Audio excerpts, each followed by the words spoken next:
నమస్తే, welcome to our channel. నేను మీ Venkatesh. Welcome to our channel. నిన్న 1:30 వరకు దాదాపుగా అసెంబ్లీ సమావేశాలు జరిగినాయి. అసలు ఒకటే చర్చ.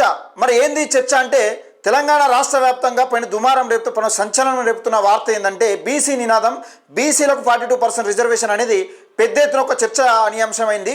దీన్ని డైవర్ట్ చేసేందుక లేకపోతే నిజంగా బీఆర్ఎస్ పార్టీని పొతం పెట్టేందుక అనేది మరొక చర్చ తెరపైకి తీసుకొచ్చిన నేపథ్యం చూస్తూ ఉన్నాం. ఇది అగ్రకులాలు అన్నీ అందరు కలిసి బీసీ నినాదాన్ని అనగదొక్కే కుట్ర అనుకోవచ్చా, లేకపోతే ఒక ప్రాంతీయ పార్టీని తెలంగాణ రాష్ట్ర వ్యాప్తంగా ఒక వాళ్ళ చెప్పు చేతిలో పెట్టుకునే ప్రయత్నం అనుకోవచ్చా? ఒకసారి మీకు ఈ విశ్లేషణ ద్వారా మీకు అర్థమవుతుంది. దయచేసి మిత్రులు ఎవరైనా కానీ ఈ వీడియోని ఎక్కువ మందికి షేర్ చేయండి, లైక్ చేయండి. ఒక్కసారి ఈ విన్న తర్వాత మీకేమనిపిస్తుందని కామెంట్ సెక్షన్లో తెలియజేయండి. ఇక్కడ బీఆర్ఎస్ వైపు, బీజేపీ వైపు కాంగ్రెస్, ఇక్కడ త్రికోణంలో 3 పార్టీలు ఆల్టర్నేట్గా ఉండే విధంగా చూపెడతా ఉన్నాయి తెలంగాణ ప్రజలకు. ఇక్కడ కేంద్రం, రాష్ట్రం, ఇక్కడ ఏది ప్రతిపక్ష నేతలు, ప్రతిపక్షం, అధికార పక్షం, అక్కడ కేంద్రంలో అధికార పక్షం. వీళ్ళు ఆడుతున్న డ్రామా ఎట్లున్నది, ఏం కథ అనేది తెలుసుకునే ప్రయత్నం చేద్దాం. మరి ఇక్కడ బీజేపీ, ఇక్కడ కాంగ్రెస్, అక్కడ బీజేపీ ఉన్నది. అక్కడ కేంద్రంలో, ఇక్కడ రాష్ట్రంలో, ఇక్కడ కాంగ్రెస్ రాష్ట్రంలో ఉన్నది, అక్కడ కేంద్రంలో బీజేపీ ఉన్నది. వీళ్ళు ఆడుతున్న డ్రామాలో బీఆర్ఎస్ పార్టీ ఎటువైపు ఉండబోతా ఉంది, రానున్న కాలంలో ఏం జరగబోతా ఉన్నది, రానున్న రోజులలో ఏం జరగబోతా ఉంది, 2020-2028లో ఏ పార్టీ పొత్తు పెట్టుకోబోతున్నది, దాన్ని పొత్తు పెట్టుకునేందుకు ఏ విధంగా బీఆర్ఎస్ పార్టీని లొంగ తీసుకునే ప్రయత్నం చేస్తున్నారని ఇరు పార్టీలు. ఈ గేమ్ ద్వారా మనకు అర్థమైపోతుంది. దాదాపుగా 100% మనకు అర్థమైపోతుంది. దయచేసి ఈ వీడియోని ఎక్కువ మందికి షేర్ చేయండి, లైక్ చేయండి. ఒకసారి చూసే ప్రయత్నం చేద్దాం. నిన్న పెద్ద ఎత్తున సిబిఐకి అప్పగించినామని చెప్పినారు కదా. ఒకసారి దానికి సంబంధించిన వార్త శనార్థి పేపర్లో అన్ని కథనాలలో వచ్చింది. సిబిఐకి అప్పగింత, దీని వెనుక కుట్టయింది అనేది నేను క్లియర్గా చెప్పే ప్రయత్నం చేస్తే ఒకసారి చూద్దాం. అయితే కాళేశ్వరం కేసు సిబిఐకి అప్పగింత, రాష్ట్ర ప్రభుత్వం కీలక నిర్ణయం. రాత్రి 1:38 వరకు శాసనసభలో ముఖ్యమంత్రి రేవంత్ రెడ్డి ప్రకటన. బీఆర్ఎస్ అగ్రనేతల దోపిడీని బహిర్గతం చేసేందుకే కేసును సిబిఐకి అప్పగించినట్లు వెల్లడి. ఘోష్ కమిషన్ రిపోర్టులపై గంటల తరబడి డిస్కషన్. చర్చల్లో పాల్గొన్న BRS, BJP, MIM, CPI. Commission రిపోర్టుపై మాజీ మంత్రి హరీష్ రావు మండిపాటు. ఘోష్ కమిషన్ నివేదిక చెల్లదంటూ ఆగ్రహం. హరీష్ రావుకు గట్టి కౌంటర్ ఇచ్చిన మంత్రి. హరీష్ రావుకు ఏది కమిషన్ రిపోర్టు, మాజీ మంత్రి మండిపాటు. ఘోష్ కమిషన్ నివేదిక చెల్లదంటూ ఆగ్రహం. హరీష్ రావుకు గట్టి కౌంటర్ ఇచ్చిన మంత్రులు బట్టి విక్రమార్క, పొంగులేటి, జూపల్లి. హరీష్ రావుకు కౌంటర్ ఎవరు ఇచ్చిరా అంటే బట్టి విక్రమార్క ఇచ్చిండు, పొంగులేటి శ్రీనివాసరెడ్డి ఇచ్చిండు, జూపల్లి కృష్ణారావు ఇచ్చిండు. సర్కార్కు బీజేపీ, సిపిఐ సపోర్టు. సభ నుంచి బీఆర్ఎస్ వాకౌట్. కాళేశ్వరం కమిషన్ల లెక్క తేలేందుకే విచారణను సిబిఐ అప్పగించినట్లు రేవంత్. విచారణ అంటే కీలకంగా నేను చెప్తున్నా కదా, బీఆర్ఎస్ పార్టీ కాంగ్రెస్ పార్టీకి లొంగుతలేదు. ఇంత అవినీతి చేసినా కానీ కీలకంగా వీళ్ళ మెడలు వంచేది ఎవరంటే కేంద్రం చేతిలో పెడితేనే వీళ్ళ మెడలు వంచుతాయి. కేంద్రం ఇక్కడ రేవంత్ ఒక మాస్టర్ ప్లాన్గా వెళ్తూ ఉన్నాడు. అంటే తనదైన శైలిలో వెళ్తూ ఉన్నాడు. ఈయన కూడా, రేవంత్ రెడ్డి కూడా ఒక ఆర్ఎస్ఎస్ కార్యకర్త కదా. అంటే బీజేపీ కూడా ఈయన కనీసంగా నడుస్తున్నట్టు క్లియర్గా ఈయన అర్థమవుతుంది. సిబిఐకి అప్పగించడంలో నిజంగా ఇక్కడ కేంద్రంలో, రాష్ట్రంలో, రాష్ట్రంలో ఓరాహోరీ కేంద్ర ప్రైమ్ మినిస్టర్ కోసం కొట్లాడుతున్న 2 పార్టీలు ఏమైనా ఉన్నాయంటే ఏంటి అవి పార్టీలు? అక్కడ బీజేపీ పార్టీ, ఇక్కడ కాంగ్రెస్ పార్టీ. మరి ఇది కాదనక మేమే పట్టుకుంటాం, మేము దోషిగా తెలిసి మేము కటకటాల పాలు చేస్తామని రేవంత్ రెడ్డి చెప్పక సిబిఐకి అప్పగించడంలో అర్థమైంది. ఒకసారి ఆలోచించుకోరు. ఒకసారి చూసే ప్రయత్నం చేద్దాం. మిగతా వివరాలు 2 పేజీలు ఉన్నాయి. ఇక్కడ ఉంది. అయితే చర్చలో అధికార పార్టీతో పాటు BRS party, MIM, BJP, CPI శాసనసభ్యులు పాల్గొన్నారు. తొలుత ఉత్తమ్ కుమార్ రెడ్డి పీసీ ఘోష్ కమిషన్ నివేదికపై సభ్యులకు బ్రీఫ్ ఇవ్వగా, ఆ తర్వాత ఇక్కడ పీసీ ఘోష్ కమిషన్ ఎందుకు పెట్టారు మరి సిబిఐకి అప్పగించేది ఉంటే? ఆ తర్వాత దాదాపుగా 3 గంటల పాటు మంత్రుల వర్సెస్ మాజీ మంత్రి హరీష్ రావు అన్నట్టుగా డిస్కషన్ సాగింది. హరీష్ రావుపై ఉత్తమ్ కుమార్ రెడ్డి శివమెత్తిపోయారు. హద్దు మీరుతున్నాయి, సిగ్గుండాలంటే హరీష్ రావుపై ఉత్తమ్ ఘాటుగా విమర్శలు చేయగా, అదే స్థాయిలో ఉత్తమ్కు హరీష్ రావు కౌంటర్ ఇచ్చారు. ఇలా కోలు కౌంటర్ ఇచ్చుకున్నారట. ఇదంతా స్టోరీ ఉన్నది. అయితే ఇక్కడ నేను సింపుల్గా చెప్తా. కేసీఆర్ గతంలో అసెంబ్లీ పవర్ పాయింట్ ప్రజెంటేషన్ ఇచ్చినప్పుడు ఉత్తమ్ అన్న సభకి రాలేదని అనగా ఉత్తమ్ కూడా హరీష్ రావుపై తీవ్ర స్థాయిలో విరుచుకుపడ్డారు. ₹1,00,00,000 కోట్లు దుర్వినియోగం చేసి బీఆర్ఎస్ నాయకులకు ఏమైనా సిగ్గుండాలి, ఏమాత్రం ఇజ్జత్ లేకుండా సభలో నవ్వడం ఏంటని ప్రశ్నించారు. అయితే ఉత్తమ్ కామెంట్స్పై స్పందించిన హరీష్ రావు ఆయన తీవ్ర ఫ్రస్ట్రేషన్లో ఉన్నారని చురకలు అంటించారు. అనంతరం ఇక వీళ్ళు గరుచుకున్నారు.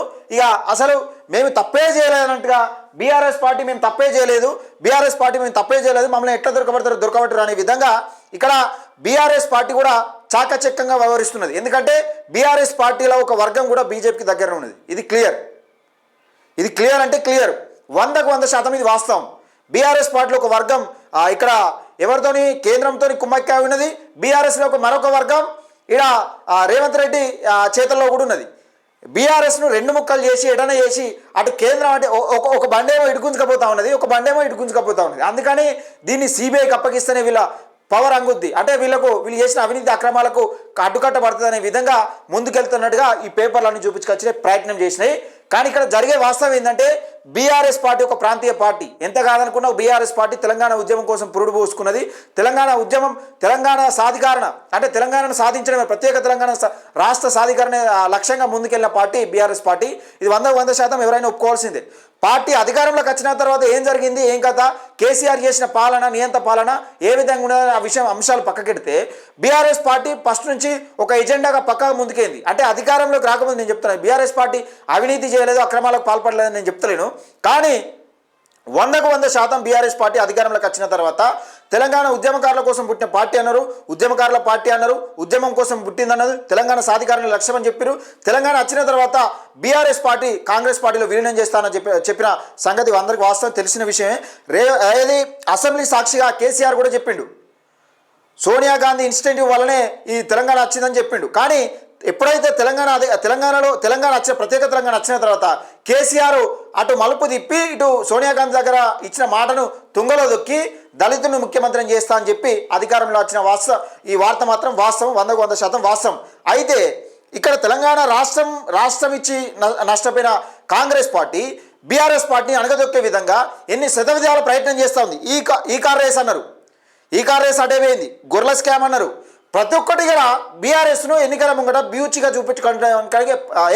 బూచిగా చూపెట్టడం కోసం మాత్రమే పనిచేస్తున్నాయని చెప్పుకోవచ్చు. కానీ ఎల్లా కూడా నిందితులు దొరకలేదు. ఇంత కూడా 1000 కోట్ల స్కామ్ బీకింది.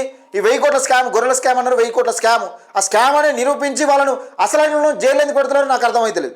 అయితే 1000 కోట్ల స్కామ్ అన్నారు, ఈ కార్ రేస్ అన్నారు, 50 కోట్ల రూపాయలు అసలు మంత్రివర్గానికి ఆమోదం లేకుండా 50 కోట్ల రూపాయలు కంపెనీ వాళ్ళకి ఇచ్చిండు. కేటీఆర్ దీనిలో పాత్ర ఉన్నదని కీలకంగా వివరించారు. ఇది డైలీ సీరియల్ లెక్క, ఎట్లా అంటే పూతరేకులు, అది మొగల్ రేకులు సీరియల్ లెక్క కేసీఆర్ అవినీతి చేసిండు అని చెప్పుకుంటున్నాడు తప్ప ఇది 2028 దాకా, దాదాపుగా 2028 దాకా దీన్ని కొనసాగించుకుంటున్నారు. ఎందుకంటే నీ ఆధారాలు ఎప్పుడైతే నువ్వు తప్పు చేస్తావో నీ ఆధారాలు దగ్గర ఉంటే శత్రువుకు బలం ఉంటుంది. నువ్వు చేసిన తప్పులు, నువ్వు చేసిన లంఘతనం ఆధారాలు దగ్గర లేకపోయినా అనుకో శత్రువుకు బలం ఉండదు. దీన్ని 2028 దాకా ఇట్లనే కొనసాగిస్తారు. ఇటు కేంద్రం కానీ, అటు బీజేపీ కానీ, ఇటు రాష్ట్రం కానీ, అటు కేంద్రం కానీ వీళ్ళని అడ్డం పెట్టుకొని వీళ్ళ కార్యకర్తలను డ్యామేజ్ చేసే ప్రయత్నం చేస్తారు. వీళ్ళు బీఆర్ఎస్లు కూడా తక్కువ కాదు, కార్యకర్తలు ఎక్కడ పడితే అక్కడ నియోజకవర్గాలలో ఇష్టం ఉన్న సారంగా ఇక పోయి కొట్టుపోయి కాంగ్రెస్ వాళ్ళు అనే విధంగా రెచ్చగొట్టే ప్రయత్నం చేస్తున్నారు. మనం 100% చూపించే ప్రయత్నం చేసినాం. అయితే ఇక్కడ జరిగేది ఏంటంటే తెలంగాణ రాష్ట్రంలో సంచలనం రేపుతున్న వార్త ఏంటంటే ఒకటి బీసీ నినాదం, ఇంకొకటి కాళేశ్వరం విషయంలో కేసీఆర్ అరెస్ట్ అవుతాడా లేకపోతే హరీష్ రావు అరెస్ట్ అవుతారా అని చాలామంది చూస్తున్న నేపథ్యం మనం చూస్తూ ఉన్నాం. అయితే ఇక్కడ లిక్కర్ స్కామ్లో కవితక్క అరెస్ట్ అయింది తప్పితే కేసీఆర్ మాత్రం అసలు ఇంతవరకు కూడా నువ్వు ఏం చేస్తావో చేసుకో కానీ నేను ఫామ్ హౌస్ నుంచి బయటకు వెళ్ళాలని రేవంత్ రెడ్డికి సవాల్ ఇచ్చినట్టే అనిపిస్తూ ఉన్నది. ఈ వార్తలన్నీ చూస్తూ ఉంటే అట్టే అనిపిస్తూ ఉన్నది. దీన్ని ఇక్కడ రేవంత్ రెడ్డితో అయితలేదు. రేవంత్ రెడ్డితో కాక రేవంత్ రెడ్డి ఎక్కడ కేంద్రం చేతిలో పెడితే మోడీ దీన్ని ఆటాడిస్తాడు. అంటే బీజేపీకి ఇక్కడ బీఆర్ఎస్ పార్టీ ఎవరికన్నా ఒకరికి లొంగాల్సిందే, ఇటు కాంగ్రెస్ కన్నా అటు బీజేపీ పార్టీ కన్నా లొంగాల్సిందే.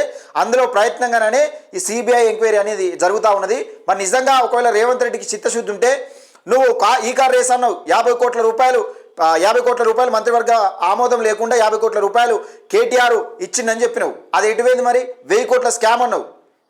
దాదాపుగా మిషన్ భగీరథ కూడా ఉంది.